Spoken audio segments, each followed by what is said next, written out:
So, Justin, Yo, what's up, man? what's up? Lots of stuff is up, man. We're in the thick of it, and I was just thinking about our whole thing with LinkedIn. Like we do LinkedIn stuff, right? Yeah, we've done some of that stuff. Yeah, it's been a while since the two of us have collaborated that way, but we got our start that way.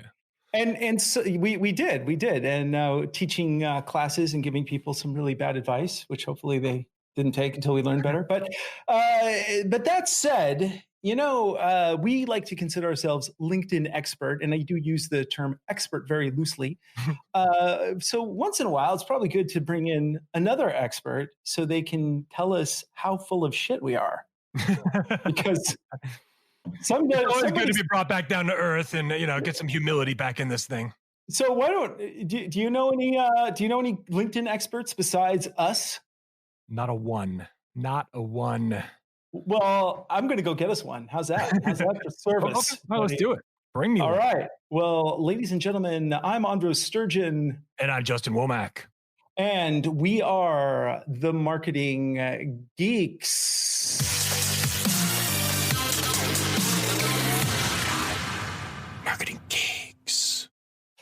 Ladies and gentlemen, boys and girls, the Marketing Geeks. Here we are. So that was entertaining. Justin, tell us about our guest, man. Yeah. Today we got an exciting guest, very special guest. We have John Nemo coming on the show right now. And John Nemo is the author of LinkedIn Riches. That's a best-selling book available on Amazon now. He's also a LinkedIn trainer. He's been featured by LinkedIn's official marketing blog and Social Media Examiner. He's been on the Entrepreneur on Fire show, featured in Inc. magazine, the Huffington Post, Business Insider, you name it, he's been in it. John has personally rewritten the LinkedIn profiles of Chris Brogan, John Lee Dumas, Maurice Smith, Dan Miller, Ray Edwards, Tom Ziglar, the son of the very famous Zig Ziglar, Jariq Robbins, son of Tony Robbins. I'm not familiar with his son, but okay, that's pretty awesome right there. And many other A-list business names and entrepreneurs. So he's actually rewritten their profiles based on his specific set of skills. So please welcome to the show, John Nemo. John, how are you today? Hey. I just feel like I need a beer for this podcast. This is the best. I love you guys. Thanks for having me. Can I tell you something? You're going to need something stronger than a beer. We're just getting started. We are as we're recording this in the middle of a pandemic, and maybe we all do. But anyway, Great to be here. Yeah, man. Thank you for being on the show. And for those guests who don't know you, because we're streaming. This is a first for us. We're actually streaming the Marketing Geeks live as we record the show. We want to make it a little more interactive. So if you are listening to the show right now, then go to LinkedIn, go to the Marketing Geeks page, and follow us, because then you'll get a little notification every time we do this. But you are a LinkedIn expert, and I'd love to know, for those who don't know who you are, can you tell us a little bit about yourself? Yeah, so I'll give you kind of the quick backstory and kind of how I stumbled into all this, because I didn't grow up as a kid, especially in the 80s, pre-internet, thinking I want to be a LinkedIn person. It didn't exist. I mean, I'm so old that my college degree was in print journalism. Remember newspapers, they would land on your doorstep. Watch 80s movies, you'll see them. So I grew up as the son of two English teachers, love reading, love learning, teaching, led to a career in journalism. So I worked for the Associated Press and newspapers, transitioned into public relations, and then, worked for some trade associations, things like that. And in 2012, I'll never forget, I had this aha moment, and I was sitting in a meeting about men in tights and fake trees. And I just thought, I worked for a labor union at the time, and we were going to do this protest, and I was in charge of PR and social media in 2012. It was going to be street theater, the Robin Hood tax the rich, give to the poor. So I was tasked with finding men in tights and fake foliage to put on a street. And I thought, there's got to be more to my life and career than this. God if you think that, then if you don't believe that, I'm taking you to Burning Man and I will change your view. And that's probably where I could have found my extras. Oh, absolutely. So anyway, I just remember I'd always had this entrepreneurial itch that I wanted to scratch. And that was the moment where I was like, screw it. I got to do my own. I'm out of here. Like, I got to take my shot. And so I didn't have a great plan. I'm not a planner. I'm a risk taker and a go-getter. And so I quit this safe 6-figure day job. I had one client. I had enough money for 30 days. And I opened up Nemo Media Group. And it was a wobbly folding card table and a MacBook on a soft pretzel box for elevation. And I needed business fast. Like, I didn't have a budget. I didn't have investors. I had 3 kids at home. My wife was home taking care of our 3 boys. So it was on me to build a book of business rapidly. Now, how old were you about at this point? Gosh, I'd say my mid 30s. Okay. So yeah, so let's see. Yeah, 37. So yeah, I was no spring chicken, and I had a mortgage. But here's the thing: like, I had been using LinkedIn for jobs and things like that since it kind of first came out, and I saw something with this platform. When I was leaving my day job to start my own marketing agency, I was like, you could really just use this like B2B searches, for leads. Like, it's like Google for B2B leads. And now, if you look at LinkedIn today, there's 700 million members, 2 new members join every second around the world. And what I discovered in 2012 was I can use this platform to find leads and sell them stuff. And so within the first 90 days on my own with the wobbly folding card table, I was able to do 6 figures in sales by myself from a bedroom for my new marketing agency. So I had to start hiring people and building it out. And what happened was I had so much success getting business for myself with LinkedIn, and we'll explain how and what the secret sauce is and everything in a little bit. But I had so much success doing that, then clients started hiring me to do it for them. Like, hey, go get us business like you did how you landed us. And so that led to a book called LinkedIn Riches, online training courses. And now kind of my core focus is we have a done for you agency where we go out and do this full time for clients. And it's been a wild ride, but I love it. I mean, it's like I tell people, I've been social distancing since 2012, working from home, and, had that entrepreneurial journey, and I love it. I'm super happy. What did you start with, though? You said used LinkedIn to do 100,000 in sales in 30 days. So what were you selling? What was the initial service that you kicked off your business with? So I was selling marketing services. So like a website design, video marketing, copywriting, press releases, whatever I could sell. And one of the key tricks or tips that I tell people all the time is with LinkedIn, the riches are really in the niches. So when I launched my business, I had one client, and it was just a debt collector. And I had worked for a trade association doing PR for debt collectors. So I knew the industry, I knew the jargon, I knew the legal mumbo jumbo. And that guy was like, he was the guy that convinced me to jump and gave me enough money for 30 days. And so what I did on LinkedIn was I only targeted debt collectors. And I reached out to them, and we can talk about kind of the pillars of how this works.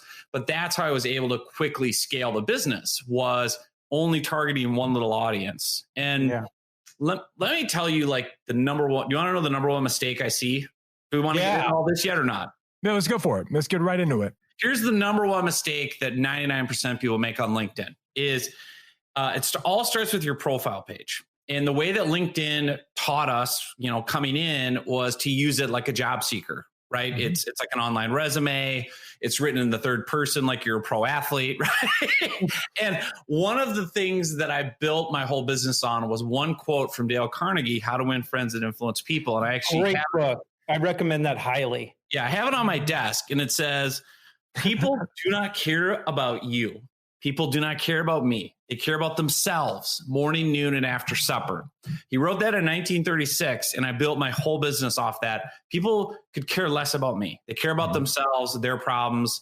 And so what I did was I flipped my LinkedIn profile upside down. Instead of having it be a resume, John Nemo, CEO, Nemo Media Group, blah, blah, blah. No one cares. I made it what I call client facing, and I made it hyper niche focused. So my LinkedIn headline went from Nemo Media Group CEO to debt collection marketing services. And if you think about how this works and how you can instantly get a client-facing LinkedIn profile, start with your professional headline right under your name and photo.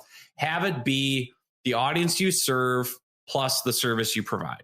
So for me, the niche audience was debt collectors. The service was marketing services, debt collection marketing services. So now when I reached out to people on LinkedIn to connect and invite, I would use it to only target debt collectors to connect with.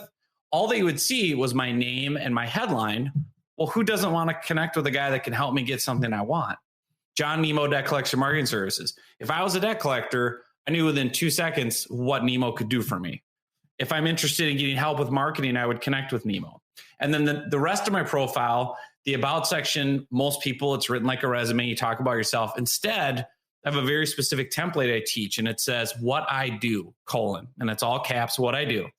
I help, insert the name of your audience, get 2 to 3 benefits they want by providing product or service. So for me, it said what I do. I help debt collectors increase sales, acquire new clients, and improve their reputation online by providing, industry specific marketing services. Mm-hmm. Just that one sentence alone will win you business on LinkedIn. Because go ahead. That's super amazing advice, because one of the things that is a reoccurring theme on this show is how you need to niche down and find your tribe in that niche. It's like that's the basic thing that you have to do with everything nowadays. And so the first question I have is were you married when you decided to make the jump from looking? So you're there, you're having this meeting about the men in tights, and you're like, you had 3 kids too. He said he had 3 kids, 3 boys under the age of 10. Yeah. And that's 5 figures in credit card debt. I was leaving a 6-figure day job. And the speech I gave myself was, the only reason I was able to do it was I said, I can always go get another day job, but I don't want to. And I'm going to give myself these 30 days to try. And I had a whole speech prepared for my next job interview that I had an entrepreneur itch. I had to scratch it. Didn't work out. Please take me back. Right. That's called taking the leap. Taking the leap. So, and what did your wife say when you told her this is the plan? She's the best ever. She encouraged it. Cool. Her big focus and my big focus is like, life is too short. I got really impacted by this early on in life. My dad got cancer when I was 7, died when I was 17. And that really just tore a hole in my universe. And that changed my worldview to go, life is too short. I could step out and get run over by a bus, right? And what's going to matter is that I live life the way on my terms. Like, there's no point in playing it safe. There just is. Yeah, especially in this day and age when you can go from being having a really good job and being like upper middle class to being homeless in a few weeks. I mean, we're at that point. Yeah. So I mean, that's intense that you did that, but you obviously were highly motivated. And then how long was it before you really started making enough money that you were okay with not going back to your slave job? Within the first 90 days, I knew I could make it. I got one contract. There's a great story, and I'll tell it later, of how I got a $10,000 contract in 14 seconds on LinkedIn. There's another. I started getting. Oh no, you got to tell that story now. So this is the Send It in Jerome story. So, and this is a good lesson too, is so you have the client-facing profile, the riches are in the niches. You're all about helping this target audience. Now you use LinkedIn like a search engine. You find the owner of a debt collection agency. Now the next step is, when you connect with the person, you have to remember this is just like a real life one-on-one coffee meeting or interaction. You don't immediately meet someone in real life on a Zoom call, coffee, whatever, and go, so I'd like to sell you my services. When's a good time to talk about your budgets? Like, you don't do that, right? You break the ice, you banter. And so I found this debt collector. And one of the real values of LinkedIn is when you take 14 seconds in this case to look at someone's profile, you get just a ton of icebreakers. You get all these conversation topics. Where do they live? Where do they work? Where do they go to college? And so when I looked at this debt collector's profile, as I was looking to think about how to personalize the start, I saw he went to the University of Pittsburgh in the 1980s. And I don't know if you guys are big sports fans. I'm a sports fanatic. So I go immediately into, I grew up in the 80s. I love sports. What do I know about Pitt? Well, Dan Marino played football there. But they had a famous basketball player, Jerome Lane, and there was a famous play called Send It in Jerome. So what happened was, it was a nationally televised game. Pitt was on the fast break. If you Google Send It in Jerome, you'll see it. It's ESPN did a retrospective on it. Anyway, he goes up, fast break, dunks the ball, shatters the glass backboard. And national TV. And Bill Rafferty, it was in 1988 this happened, or 87, and Bill Rafferty, the famous announcer, yells out, "Send it in, Jerome, send it in." So within 14 seconds of looking at this guy's profile, knowing he went to Pitt from 1984 to 88, I'm like, oh, perfect, send it in, Jerome. He's got to remember that, even if he's not a sports fan, like he was there when it happened. So my LinkedIn message to him was, hey, great to connect. By the way, do you remember Send It in, Jerome? And I linked the YouTube video. He accepts it, reads the message, writes me back 30 seconds later, I was at the game. And so all of a sudden I can almost hear Bruce Springsteen Glory Days playing in his head, right? He's back at college at Pitt, pounding beers before the game. He's in the arena. He's like, the place went nuts. And so now he's hooked. Now he's curious. Because who on LinkedIn starts with your favorite college memory? So now he looks at my profile and it's all about debt collection marketing and all my bona fides and accolades. And he writes another message back, a few minutes later, and says, actually, we're looking for marketing services. Can we have a call tomorrow? We have a call the next day, and I closed a $10,000 deal with them right on the spot, right? And wow. And I said, when I was auditing my clients at the end of that first year, I got to this person. I said, what really helped me win your business? Was it my logo, my website, blah, blah. He goes, no, man, it was Send It in Jerome. He goes, I just knew you were going to be fun to work with. Everyone around the office was like, oh, the Send It in Jerome guy. And he goes, I knew if you personalized your outreach and lead gen that much to me, you could help us do that for our clients. And that's like a really important thing that a lot of people overlook, especially on LinkedIn in the 2020 era here, is this, like, take that extra 30 seconds to personalize the message. And not everybody needs automation tools. Like, I think that we've all fell in love with this idea of automation and working from the beach and all that. But the reality is that most of us don't need automation. We can take a little bit of extra time and do our outreach one by one and personalize it. And I mean, this goes for whether you're messaging someone on LinkedIn, whether you're doing a cold email, whatever the case. If you're not personalizing, you're doomed.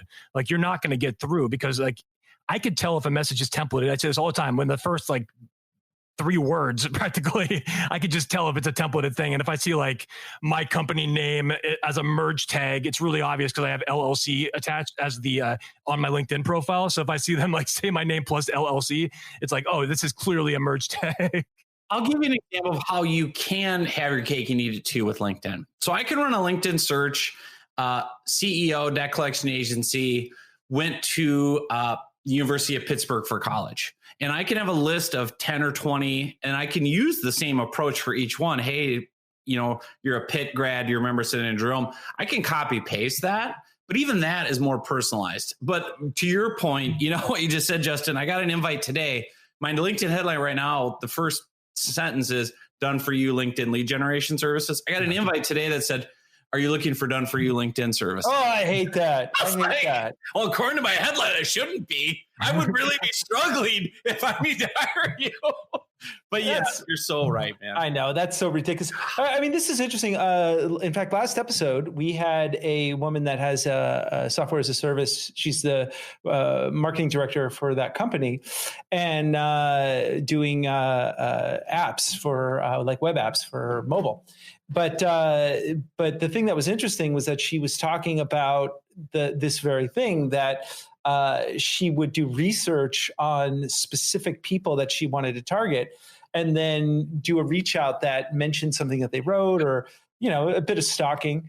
But I think that you're really hitting the nail on the head as far as like how sales operates nowadays at the best level, which is it's not a matter of just trying to find as many leads as possible. It's being strategic. And especially with LinkedIn, you have the ability to do that.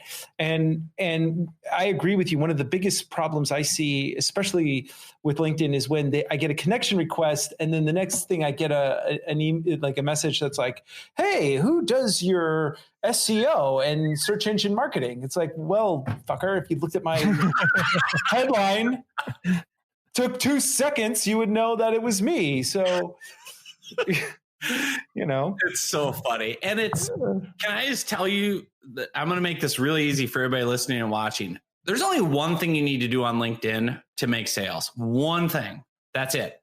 All the money on LinkedIn is in the mailbox. That's it. You don't need to do status updates. You don't need to do articles. You don't need to do LinkedIn video. You don't even need to do LinkedIn Live. All you need to do. Sorry, I know we're on one. Blasphemy, sir. Right, ignore that. But all you need to do, and how I make all my sales and how I get all my clients' sales, is one-on-one personal conversations and messaging, doing exactly what you said, looking at the prospect, finding some icebreakers. And then I have a very specific script I use that is really unlocked the sales. And let me give it to you. It's just 4 simple parts. Number 1 is you ask a question. You start with, after you break the ice and banter and stuff, you start with a question. You go, hey, Justin, curious. And obviously you qualify and make sure it's not in Justin's headline. You say, curious, are you curious to use LinkedIn to get more leads? Whatever the benefit is. Curious, are you looking to blank benefit?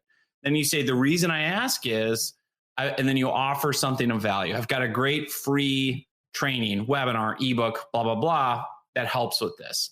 Now you ask permission. You say, if you like, I'd be happy to send over the link. Just shoot me a thumbs up or a yes. And then you take off the pressure. And if not, 0 worries, no need to reply.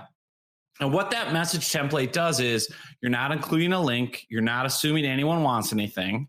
So they don't get offended, because everyone hates getting spammed with links. What you do is you qualify them and say, are you interested in this topic? If you are, I've got something free that will demonstrate some expertise and value. Happy to give it to you.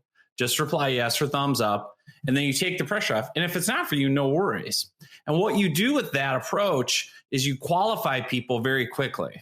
And they either say, yeah, show me what you got on SEO tips. I'm always looking to learn something. And then let your content do its job. So I really combine content marketing with kind of that old school, qualify, ask questions, ask permission. And you can scale that like crazy on LinkedIn and really build an empire. And that's where you bring in the automation and, on demand and tagging and sorting. And it really, that's it. Just one-on-one messaging is all you need to do if you want to use this platform for sales. So let's go back to targeting for a minute here. So I know, like, let's say somebody wants to pick a specific industry, a specific vertical that they want to target. Do they need to get Sales Navigator? I want to talk a little bit about like the paid versus the free versions of LinkedIn, whether or not you think Sales Navigator is a tool that people are going to need in terms of identifying leads to target with let's say a LinkedIn message campaign, and or are you recommending that people take advantage of the free service account and just follow a specific set of strategies to kind of maximize the impact of that? Or so speak to that. Yeah, LinkedIn really is pay to play. The more you pay, the more information you get on prospects. And so if you only use basic LinkedIn free, you get a very, very limited kind of data set on people. You're very limited on what you can find out about people, where they are, what they do. If you get Sales Navigator, which I recommend, and I don't have stock in LinkedIn, I wish I did. Like I always promote them, and then I'm like, damn it, why didn't I get in on them? But Sales Navigator, what it'll do is it'll let you create these insanely hyper customized lists. So I can say, I want a debt collector that owns his own agency. He's owned it for at least 10 years. He has 7 or more employees. He went to, he lives in this city.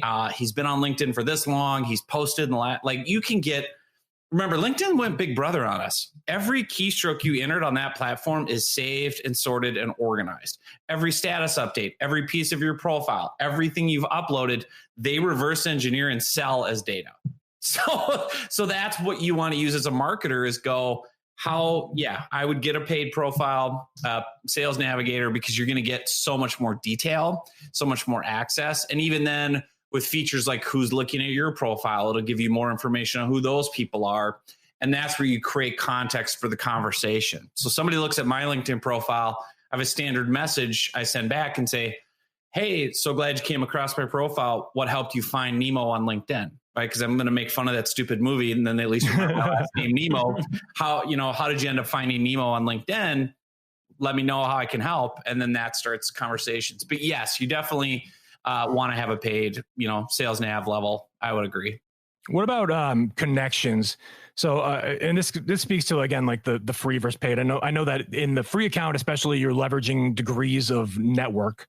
But let's just, even taking that out of the equation, what's your philosophy on, do you accept everybody that connects with you? Are you building, so people, because I get a ton of connection requests all the time, and I'm not always quite sure if I should be building for volume or if I should be building for engagement and like specific contacts. Do you look at that? Because your strategy doesn't really necessarily depend on engagement. So you probably could cast a wide net, but I'm curious how you approach that.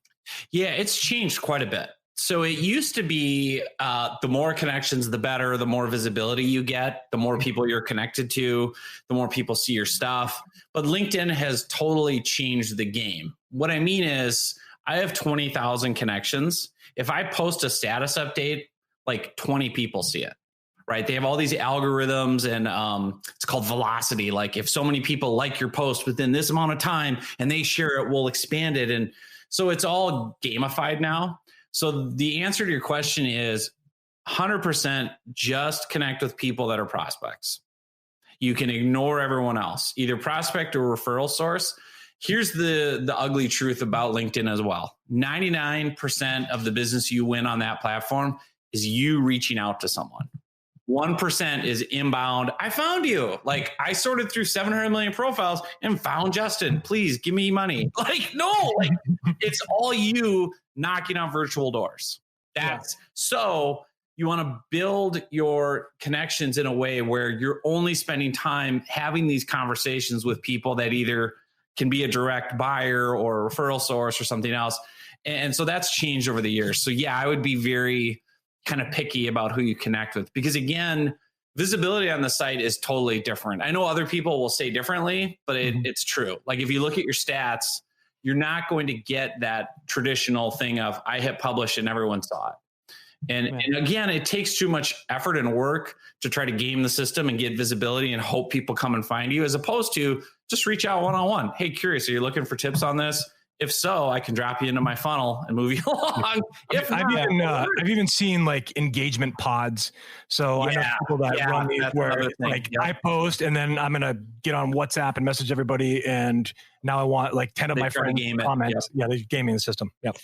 Yeah. So, I mean, the interesting thing here, I've actually come around. I've changed my view on this, because when initially I was of the view, like, and this was a few years ago before people started really sending those requests just to sell me crap. Right. But I initially was like, connect with as many people as possible, and take every LinkedIn friend request or connection request. And then after a while, I started to realize like there's no point on me, taking this. Like I look at their profile and it's like, oh, you're head of sales for some dumb, thing. And so, no, I'm going to start ignoring these people. But it took me a while to get around to that.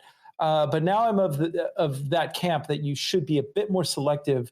And I do want to challenge you though on like posting stuff, content, because it also depends on the type of strategy that you're going for. If you're building like a personal brand, and you're like a coach, or you're becoming an expert because you have a training or something, then it's great for those particular things, because you get the interaction and it also gives you an idea of what people are responding to when you post. But it's also a changing platform, and I was actually wondering if at some point Office would start being integrated with LinkedIn. for a variety of reasons. But yeah, it's for sales. It's quite amazing what you can do with it. Yeah, and you brought up a great point, which a lot of people may not remember. Microsoft bought LinkedIn for $26.2 billion a couple, 5-6 years ago. So yeah, they're going to be integrating their products, and you're right. I mean, it doesn't hurt you at all to put out content on LinkedIn. Not at all. It's not going to hurt one bit to publish and go live and do things.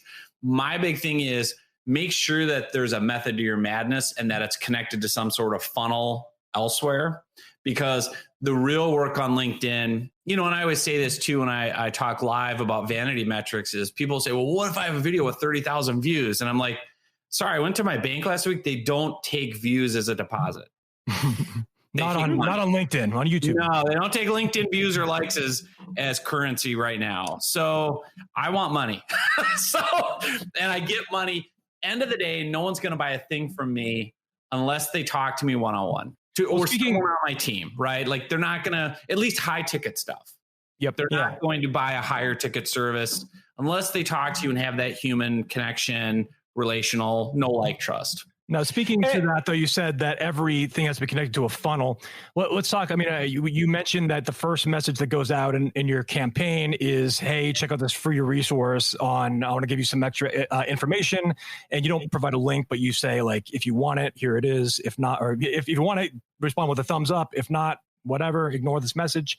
So do you then send them to a landing page that you've built out in something like a ClickFunnels or whatever software you're using? And like, what does that look like? Or what does the actual funnel side of this campaign look like? So now we're getting into the really kind of ninja stuff. So, okay. So I'm going to give you some of my LinkedIn ninja techniques, because we've tested this obviously for years and with clients. And what we found was if someone said yes, and I just gave them a link to a landing page on Entreport or whatever, maybe 20 to 30% would actually take the time to go back into LinkedIn, to go into their messages, to click on the link and to fill out the form and opt in.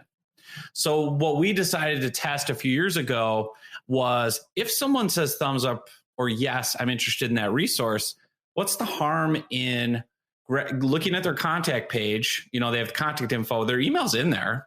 What's the harm in opting them in, saving them the time and saying in a scripted LinkedIn response, awesome, I went ahead and sent the resource to the email I found associated with your LinkedIn account. If you want me to send it somewhere else, let me know. Otherwise, you should see it in your inbox. Cheers. And what we found was nobody's complaining because they gave us the yes and the permission. And I know the legal eagles are like, well, wait, double opt-in, click this, RS, whatever the letters are for GDP. I'm like, I would rather... instead of begging permission, I'd rather ask forgiveness. And what I'm finding on LinkedIn, to answer your question, is if someone says yes, it's much easier for me to just grab their email and opt them in. And then now they're in my automated funnel. So they get whatever the lead magnet was, and then context with additional emails that will say, hey, if you like this, you can do this, you can unsubscribe, whatever. And then I just write back on LinkedIn and go, awesome, I emailed them. People are like, oh, okay, cool, I'll check my email. Because most people, as you know, aren't on LinkedIn 24/7 with it open, and they'll forget, or they use the mobile app and it's kind of hard to open a landing page and fill stuff out. And so what we do is we just grab their email off their contact and opt them in. But then as far as the funnel works, deliver whatever the lead magnet is, have, a follow-up sequence of emails that keep providing value, offering more training tips, calls to action. And again, depending on how good you are at that part of your business, you can do really well. So what was the increase in percentage there? As you said, about 20% of people were opting in when you do the landing page version. Like, when you do this version, were you saying that you then ask for their email address in the chat? I go grab it. You just grab it and send I just go to their page. It's publicly listed under contact info, which means anyone can see it. And so that's one of the things LinkedIn has tried to crack down on, scraping tools, because people will just scrape and hammer. So I'm trying to get your permission to say, yes, send it to me. And then I just grab their email. I go to my Entreport landing page, pop it in. It's got an automated campaign that delivers everything. Then I go back to LinkedIn and say, awesome, just send it to the email I found associated with your LinkedIn account. Hope that's, if you want me to send it somewhere else, let me know. Otherwise, it should be in your inbox. You should be good to go. And now, you can find 90% of people's emails that way. So there's always 10% that don't have their email or whatever on LinkedIn. Then you just go back to the old school, give them the landing page, make a note to follow up with them if they don't opt in, circle back. But what's your resource that you're giving out typically? I mean, have you experimented with different things? Because I know sometimes like entire books are just too much to consume, or like short PDFs, videos. What are you giving? Here's what I'm finding. So I've done everything. The number one red hot thing that everybody likes across all industries for whatever reason is an ebook. I don't know why, but they love them. That gets yeses out the wazoo. I give away my entire book for free, LinkedIn Riches. Mm-hmm. It's a short book. It's like 100 pages. The audiobook's like 3 hours. I give you the audiobook, the PDF, or the EPUB Kindle version. And that's, people really like that. Templates, checklists, quick win kind of. I have like a profile template. People love that because they want to, they want to have like, I can do something with this. I also use it for webinars, live trainings, get a decent amount. It really depends on the audience type and the topic, because doing this across all these different industries, certain audiences are super responsive to certain things and then otherwise not. So like, here's an example. For accountants and bookkeepers, when we went out, we niched one to construction people. So if you imagine in real life, contractors on LinkedIn, are they going to really be there in front of a laptop digging into no, they're on their phone in their truck at a job site and a little notification pops up. So for them, it was much more cut to the chase. Curious, are you looking for help with your bookkeeping? The reason I ask is I specialize in helping contractors. If you're interested or want to have some help, here's my number. You can tap it on your phone. That worked like gangbusters for that client. Other clients, we needed more kind of warm up and courtship. It just really depends. So when you decide to go for a certain niche, is there any type of like, how do you decide that you're going to go for a certain line of business? Great question. The number one piece of advice I give to people on how to pick a niche is two things. One is, where have you already had success? So you have case studies, testimonials, proof. Even let's say you're an SEO agency, and let's say, we killed it on our most recent campaign for these dental clinics. Now you can be dental SEO guy on LinkedIn, SEO services for dental clinics. What others say, testimonial campaign results for the dental clinic you did. That's your niche, because you have proof and testimonials that you did it for people just like Joe Dentist. The other thing I really like is, especially if you're a personal brand or doing the kind of selling the service yourself, what's kind of your story? What industries have you worked in? People love knowing that you walked in their shoes and you get their world. So like when I marketed to debt collectors, they love me because they're like, oh, you spent 2 years in the big trade association. I don't have to educate you about the industry. All these other marketing people don't know anything. They don't know the jargon, the terms, the legal stuff. You get it. You've walked in our shoes. So either choose where you've already had success and can prove it with case studies and testimonials, or your own journey. I've been in these industries. I spun out to do my own thing, but I grew up in the accounting industry. So I really know your pain points, your journey, what you want. And then people really respond to it that way. Yeah, that's cool. That's cool. And so obviously you've had a lot of success doing this. And what would you say is your primary like bread and butter as far as your business goes? Right now, as far as like driving revenue and sales? Mm-hmm. Yeah, it's definitely done for you clients. So my business model went all over the place. So my first few years, right, I had a marketing agency. I didn't really like it, so I closed it. I didn't want to, I'm a creative. I just want to go out and create content and sell. That's the two things I love to do. And my first go around with a marketing agency, I ended up having to manage people and do HR stuff and payrolls, and clients were like, I was like, I don't like this. So then I pivoted away and did all online courses because I got to teach and create. But what I found was it was really hard to hit certain revenue levels because most people online courses, you're going to go anywhere from a few $100 to a couple thousand, right? And most people, the amount of trust you got to build, a lot of payment plan options and chasing. So then I'm like, this is just up and down, up and down. And then also I just listened to the marketplace, and I had more and more higher level older people saying, I don't want to have to figure all this out. Can you just do it for me? And I was like, oh, yeah. Okay. Because you have a lot of business owners, just like you and me, like, I don't want to do my taxes. I have no desire to learn how to do them. Or for example, one of my number one driver for all my new business is my book. So I give it away for free on the front page of my website. I give it away on LinkedIn, but also it sells really well on Amazon because Amazon's a big search engine. Nobody coming to Amazon's ever heard of me, but they've heard of LinkedIn. So I want to get the book sold. So I have to hire someone to do Amazon ads because I'm not good at figuring them out. So that's kind of what drives my business is these higher ticket, 5 figures and up, kind of done for you, where now I can scale it. I can, get people in and still have the other parts of the business. But that's what's going on right now. And what does a package look like? Like, I mean, do you offer just like profile rewrites as one level, and then you take it to like a full implementation? I'll run the messenger campaign for a month, those kind of things, or what does it look like? Yeah. So, I mean, I do a la carte stuff where I'll say for this much, I'll do just your profile. But what I try to tell people honestly is like, just having a really good profile is not going to really get you any business. Just being totally honest for everyone listening, it's not going to get you, because again, 99% of the business is you having to reach out. Yeah, but you can't. It's a piece of the puzzle. Yeah, it's your foundation because everyone's going to look at your profile. So you got to have that polished.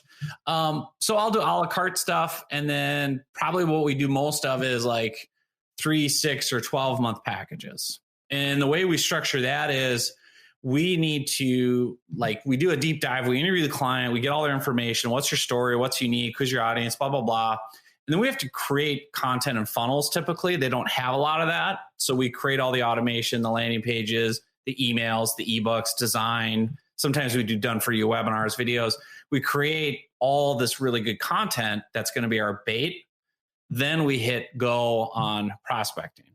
And then we do that, for months on end where we're messaging, we're creating spreadsheets, and we're showing you, hey, 60 people said yes to the ebook today. We're going to follow up with them. They're now in an Entreport funnel that leads to a Typeform survey for you as a business coach to qualify. And that's just, that's kind of how there's a lot of long-term work involved because you got to test and tweak and adjust. Yeah. You know what I mean? Like you don't hit a home run with every script, and the audiences are so different. So one guy is a business coach for HVAC companies. And I'm like, how do we crack the code on these guys? And so it took multiple scripts. Now we're killing it. But it took a few months of testing and tweaking and listening, just like any business, right? You test and you listen and you go, people are engaging with that. We got to do more of that. And do you do any like affiliate on the back end or strategic partnerships where, I don't know, partner with like copywriters or people to write like the email campaigns, create the funnels, or is your team actually constructing that too as part of the service? So like I do affiliate in terms of the tools that I have the clients use. Yeah. So I'll be like, hey, sign up for Entreport. Here's my affiliate link because we want to build everything for them in a tool. And then I just contract people to deliver the services. So I have, different creatives that I contract and project managers and things like that. And it's all virtual. I run it all through Basecamp and Zoom and, Google Docs and live the good life. There's no overhead. That's the best part about having a digital company is I'm not sitting with a warehouse full of stuff I have to ship or move, which we're selling our brains, which is really valuable, and you can really sell expertise. Like we live, for everyone listening, and this is even in 2012, I believe this, and this is why I left. We live in the single best era in human history to do whatever it is you want to do and monetize it. There is like no excuse for you in today's day and age not to go out and do your own thing.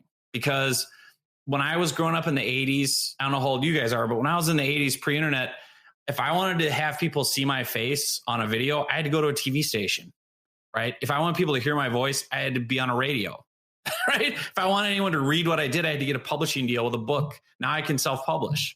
You know what I mean? So you have all the tools. The variables now are really your creativity and what you put out as content. And then the other big thing everybody misses, and this is really true on LinkedIn too, is your number one advantage in the marketplace is you.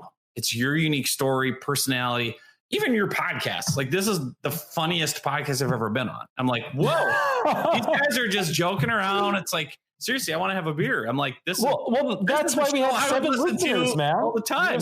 We have 7 listeners because of our whole. That's our niche. But here's what I found too with online marketing and LinkedIn and everything else is the more you can be your authentic, true self, the more you attract people that want to work with that. You repel people that would be nightmare clients. Like I wear Zubaz pants. Do you remember Zubaz? They look like zebra stripes. Oh God, Google Zubaz, Zubaz. they're the greatest pants ever from the 1980s sports era. I do all these goofy things on my webinars, and people are always like, well, aren't you worried? How can you sell a 5-figure program if you're being a goofball and joking and wearing popcorn buckets on your head? And I do all kinds of antics. And what I found was, this will shock you, at the end of the day, they're still human beings. They still like to laugh. They still like to be entertained. They still like to tell jokes. Yeah. And they look at me and go, well, if I have to hire a LinkedIn trainer or a LinkedIn person, he's not going to make it boring. He's going to make it fun. And he's going to be fun to work with. Yeah. Back when Andros was in the United States and we used to do these webinars together live, we used to end all of our webinars by drinking some strange, weirdly branded soda. So we'd have like dirt soda, like butter soda. There was all these different flavors. That used to be our thing. That was our sign off.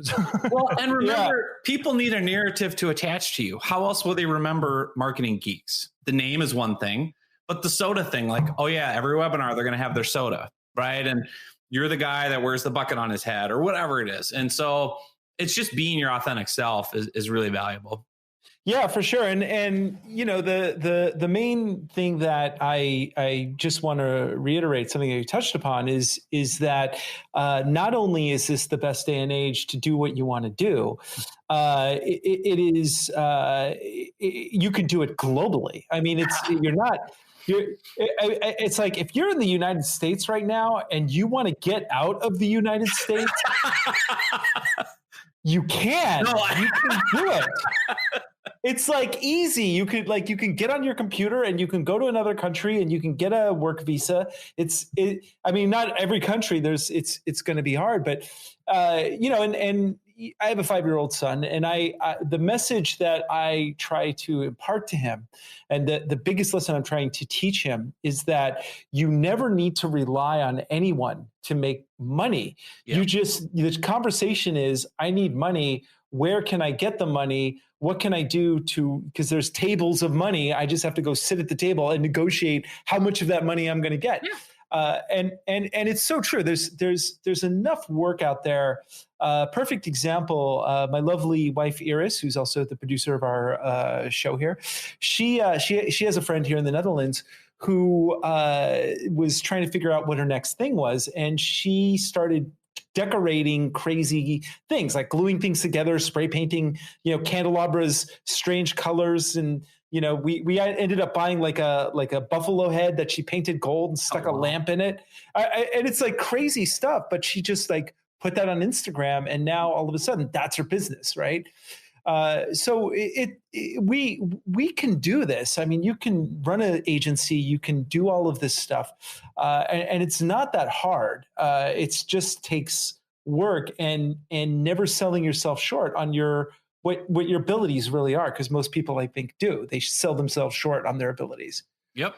Yeah, and that honestly, you were mentioning before we started, like, what's something you geek out on, and what really changed the trajectory of my whole business and what I geek out on now is mindset stuff. You know, as much as I have all these success stories, like my revenue was very much like this for many years. And about 2.5 years ago, I actually had the worst month in the history of my business. Things were terrible. A loved one died, just feeling totally low. And my business coach was like, why don't you look at this mindset book again? Called Psycho-Cybernetics by Maxwell Maltz. And he's the guy that pioneered the area of self-image and self-talk. And I always was like, that's just a bunch of hocus pocus, blah, blah, blah, touchy-feely. I don't need Tony Robbins screaming at me, right? But I kid you not, once I finally read that book and worked on my mindset, the next month I tripled my revenue. I had my best year ever. Last year, I doubled the revenue from the year before. And this year, I'm close to doubling again. And it's 100% mindset. And it's really, you said it so well, which was, we live in this area. Anyone can do it, but you have to have the belief, the ability to deal with setback, failure, rejection, all the things that you're going to run into. And the mindset is really almost more important than anything. Yeah, absolutely. Because not everyone's going to like you. Believe it or not, there are people who don't like me, which I never quite understood. What are you talking about? And that's a great book, by the way. Psycho-Cybernetics, awesome book. I read it probably 5 years ago. I need to reread it though, because it's pretty deep. It's a pretty it's heavy. I had to read it twice, and I had to get the updated and revised version. Yeah, because I couldn't understand it. But once it clicked, now I have all these quotes. I print them out, and I put them everywhere. I have little coasters. Yeah. One of my favorite ones: the facts are the facts. How you choose to feel about them is up to you. The facts are the facts, right? That deal fell through. That's a fact. How do you want to feel about it? Well, quick anecdote on that book is that the what's his name? Maxwell Maltz. Yeah. Maxwell Maltz. So he got started. He was like a plastic surgeon, and he became interested because he noticed that some people that got plastic surgery would make like dramatic transformations, but that other people would look amazing, but then like be the exact same person. And he's like, there's got to be some sort of mental component here, because we took care of the exterior problem, and yet here we are, the same person. And so that's what kind of triggered the idea for that book. And then he went deep, and Tony Robbins is involved. Dan Kennedy, the copywriter, was involved in that book. Yeah. So yeah, Maltz pioneered that because he's like, I fixed your face. You look great. No, I still look in the mirror and I'm ugly. And that's her self-image. She's like, why do you see that? Like, they physically thought they looked that way. And it's thought is supreme, man. It's so interesting. I could go off on that all day, but yeah, man. No, I have a whole theory around the fact that you can literally change the fabric of time space. You could change reality simply by thinking about something.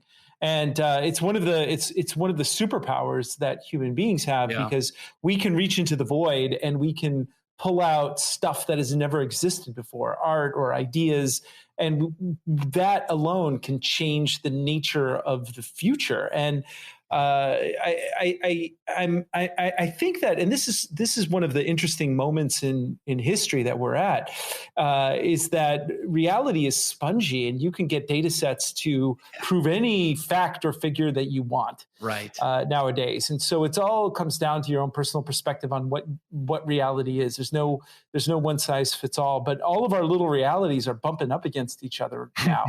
And it's making a lot of stuff come to light. You have to tell you, John, that I do take partial responsibility for the chaos in the world. And we've talked about this on the show before, because I had this like crazy life-threatening accident in 2014 where like a very, very small % chance of survival, but I survived. So my theory is that this is like the one reality where I survived in.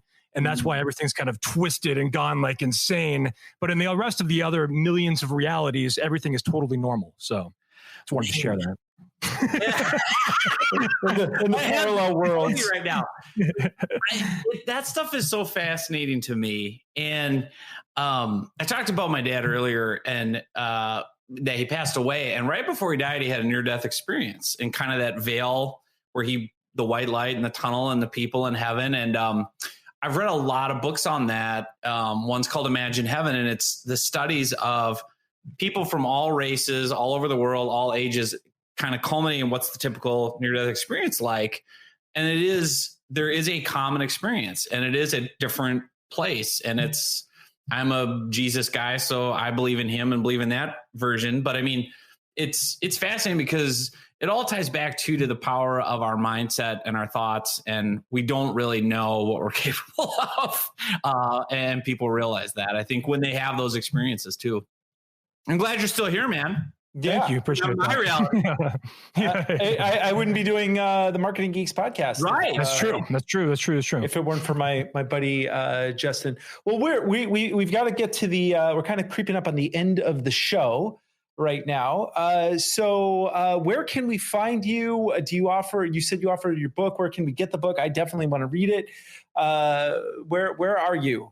Yeah. So best place to find all my best tips, including the book for free, LinkedInRiches.com. So the word LinkedIn and then riches, RICHES, LinkedInRiches.com. Front and center, you can get the book for free, the audiobook, the PDF, or the EPUB.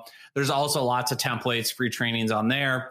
Obviously, I'm on LinkedIn, John Nemo. You can find Nemo on LinkedIn. So thank God that movie finally helped people remember my name. I used to be like Nemo. I'm like Captain Nemo, 20,000 Leagues. Like, that's too old. Finding Nemo like the fish. Yes, John Nemo. So yeah, LinkedIn, John Nemo, or LinkedInRiches.com. Okay, very cool. Well, I definitely will check that out. And so every week we'd like to find out what people are geeky about because there's so much geek stuff nowadays. I'd love to find out what you're geeky about, John. I'm gonna say I'm gonna own myself.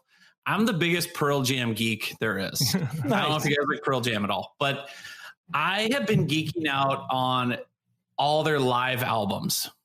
They recorded and released all these bootleg shows. And so every day when I'm working, I listen to a different concert. So the 90s grunge was my era, man. I loved it. Pearl Jam, Nirvana. So just been geeking out on that music and then going down the YouTube rabbit holes of old shows. Thank God you're not going down the QAnon rabbit hole. No. This interview would end right now. Yeah. And look what I have my Atari 2600 joystick. Oh, that's so whoa! I love it. Child of the 80s. I love Atari, Nintendo. My kids don't get it, but it's like you played this? What? Fun fact. So I got an Atari 2600 for Christmas, 1982. My dad set it up. And I tried to teach him how to play combat, right? So look at this thing. It's got the joystick and one button. He's like, this newfangled technology, how the hell do you control it? It's like, come on, Dad. Now it's so advanced. It's so advanced. Xbox thing and paddles. And I'm like, you can't even do this? He would have been lost. That's so funny. I actually, there's a part of me that wants to get, because you can get these joysticks that have like all the games in them. Yeah. Hook to your TV. And so I was thinking like, oh, do I want to go there and like get my kid to play like Super Mario Brothers with me or Donkey Kong? Yes. But then I think, it's like, he'd probably just like be like, Dad, this is dumb. Yeah. My geek thing is I just saw Tenet and I got that. Okay.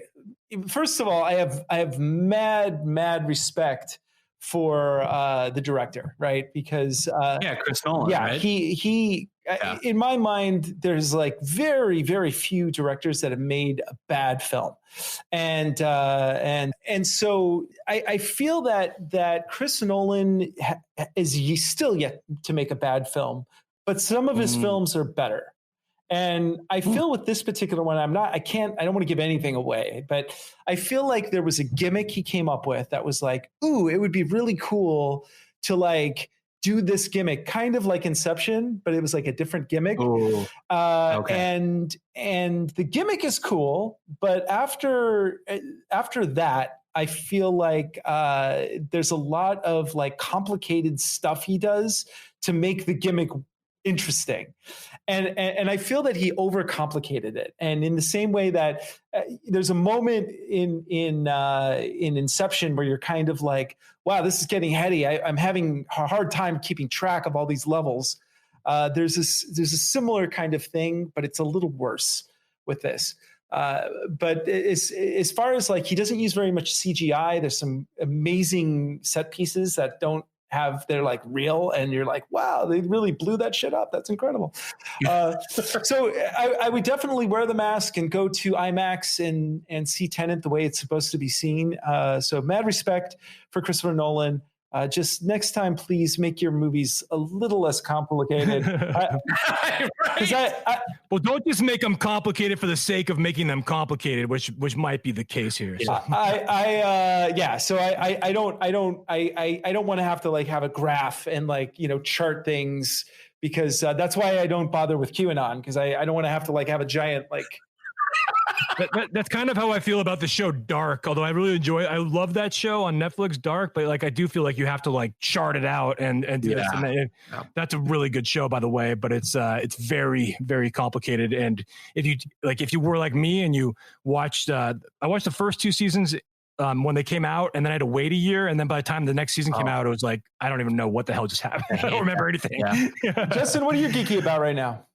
I guess I'm still riding high on Bill and Ted Face the Music, man. Bill and Ted 3. I gotta see that.